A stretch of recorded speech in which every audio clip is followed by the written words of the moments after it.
e a extrema-direita volta a crescer na Europa. Seja bem-vinda e seja bem-vindo a mais um vídeo do canal Sonho de Aluguel. Eu escolhi esse tema porque é bem atual e as coisas começam a mudar de cores por aqui.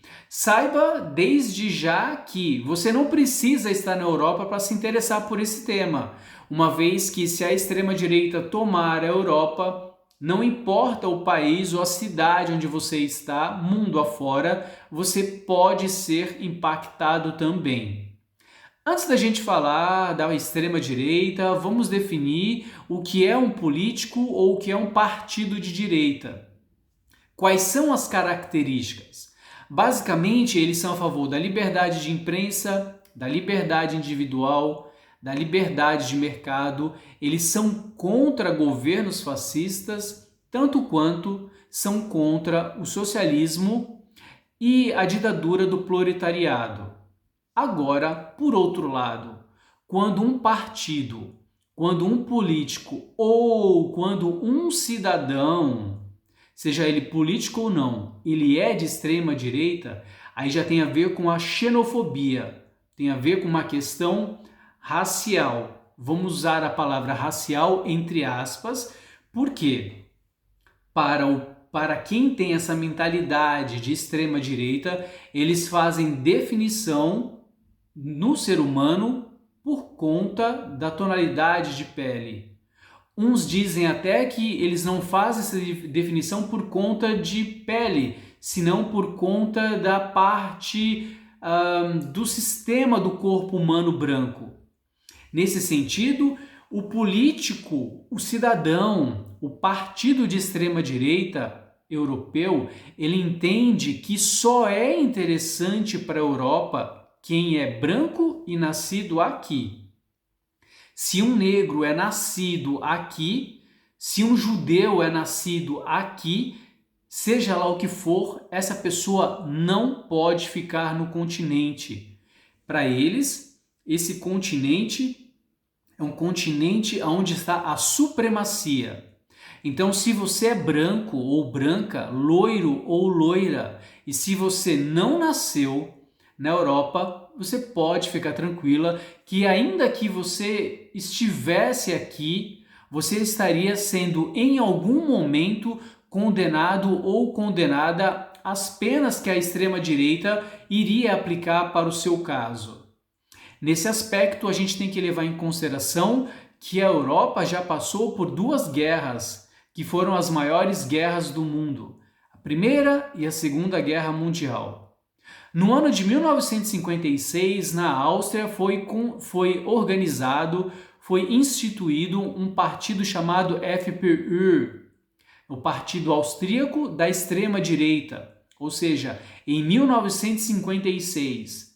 Teoricamente, quando os países já estavam um pouco melhor em relação ao cenário devastador que a Segunda Guerra Mundial, que foi a guerra mais mortal de todas até hoje, deixou.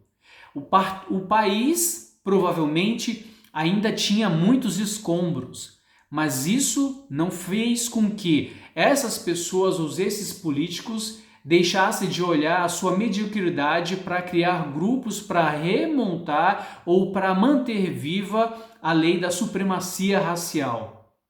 Em 1972, na França, houve a criação de um partido chamado Reagrupamento Nacional, cuja maior referência é uma política chamada Marine Le Pen. A Marine Le Pen chegou até o segundo turno na última eleição francesa e por pouco não ganhou do atual presidente, que é o Emmanuel Macron. Aliás, o sistema político francês ele é semipresidencialista, bem diferente do presidencialismo que a gente tem no Brasil, tanto quanto diferente também do parlamentarismo. Se você tiver interesse, depois eu posso fazer um vídeo te explicando como é que funciona isso mais precisamente. Mas a princípio, a minha ideia é trazer para você nesse vídeo um partido de extrema direita aonde o país já começa a ter uma tendência a mudar a sua postura radical.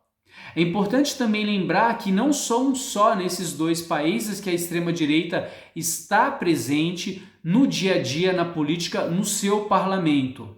Assim tanto quanto, por exemplo, na Suécia, onde recentemente inúmeros livros do Corão, que é o livro da religião islâmica, foram queimados em lugares públicos, o que acaba provocando mais ódio na sociedade.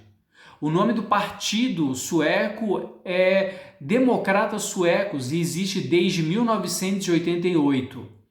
Esse político de extrema direita, independente do país, uma das primeiras coisas que ele faz é afrontar o próprio político do seu país porque ele quer que a sua ideia seja posta em prática. Muitas vezes ou quase sempre, um partido de extrema direita, ele não tem plano político. O plano inicial dele é fazer uma limpeza no país e depois você define o que na verdade, como é que aquele país ele vai ser controlado. Para eles não é importante o desenvolvimento comercial, para eles é importante a limpeza nas ruas.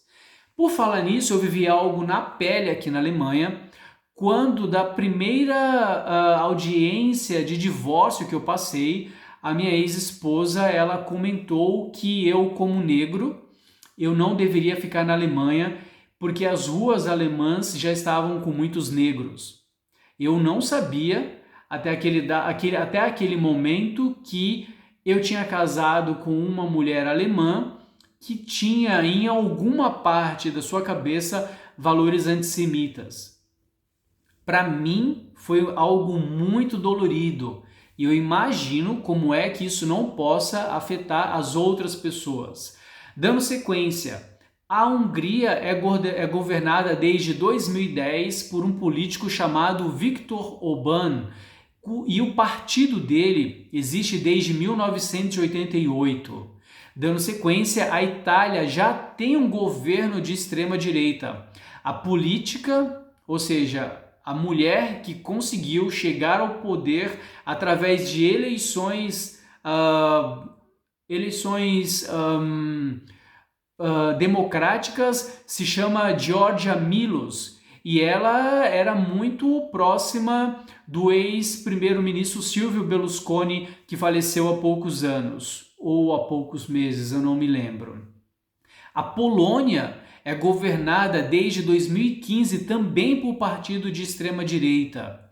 Na Espanha, o partido Vox, também é um partido de extrema-direita, perdeu na última eleição 19 cadeiras no parlamento. Isso abala o partido Vox, mas não tira dos partidários eleitos a necessidade deles lutarem por uma Espanha mais limpa. Agora, ironicamente, a gente tem que lembrar que a Espanha é um dos países em que tem uma política para trazer profissionais de outras partes do mundo. Então existe uma dualidade. De um lado, o país precisa contratar novos profissionais, e esses profissionais são profissionais qualificados. São engenheiros, médicos, dentistas, veterinários, advogados. Por outro lado, uma parte da liderança política quer expulsar todo aquele que não é branco nascido na Europa. Então é uma coisa que você tem que prestar bastante atenção, mas o continente europeu, pelo que eu observo aqui, é um continente que tem uma linha de raciocínio pouco parecida. A xenofobia, ela é sim parte do dia a dia. É que tem pessoas que existem pessoas que não são xenófobas, mas uma boa parte dá para dizer que é. Pelo menos eu falo isso em relação à minha experiência de Alemanha. Para fechar, e não deixando de falar da Alemanha, na Alemanha existe um partido chamado AfD, que traduzindo, a sigla é Alternative für Deutschland. Esse partido, tanto quanto o partido Vox da Espanha, foi criado no ano de 2013. E quando ele começou, ele tinha um pequeno apelo popular. Esse apelo popular já cresceu, de tal maneira que esse partido alemão AfD já governa 2 cidades no leste da Alemanha.